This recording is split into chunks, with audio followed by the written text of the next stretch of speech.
I never really told anybody that I wanted to write a novel because it just felt such a ridiculous thing to say, and so I never sort of spoke about it openly, and I never openly wanted to write like anybody else. But when I look back now, I know the writers. There are certainly a good number of writers who I really admired and probably who helped me to know the kind of books that I wanted to write.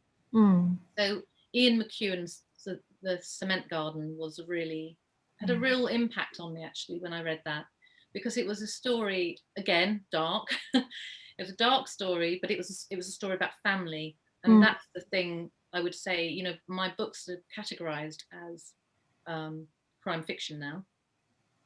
And arguably you could change the cover and you could sell them as not crime fiction. They're not police procedurals. Things happen that are crimes within them, but arguably that stuff happens in books that aren't thrillers. Of course it does. And the thing that I'm most interested in are these sort of family and relationship dynamics. I'm interested in the things that happen to us in real life, the connections that we make with other people. I'm interested in what it feels like when human beings are under pressure, or when human beings are let down or are grieving or are in love.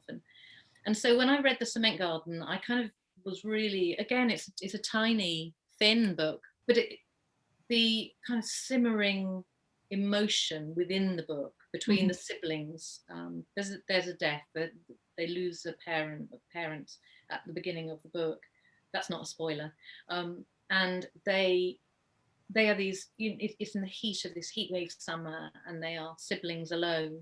And it's an absolutely masterful piece of writing. And I loved the way that he dealt with the ordinary grief of that family, and without it wasn't all depressing.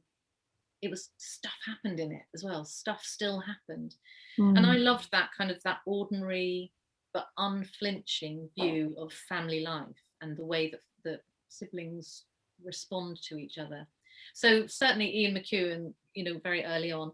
Margaret Atwood. Yeah. I love the way that Margaret Atwood presents other worlds. Yeah. Our world, but otherworldly. She again, she's just an amazing storyteller.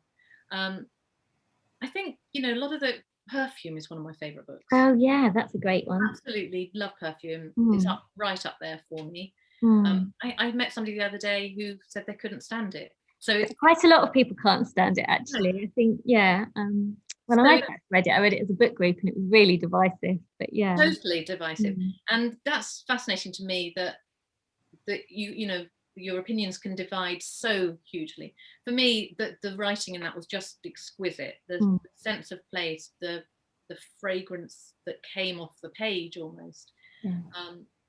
Sense of place is huge for me in my writing. I don't want to just write a book that has a plot and some decent characters and some dialogue.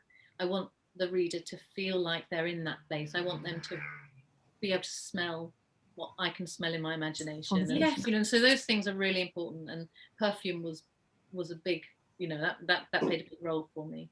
And of course, the Flowers in the Attic, the Virginia Andrews, the page turner, the Stephen King's, the page turning books. Again, I want people to get to the end of the chapter and think, just one more.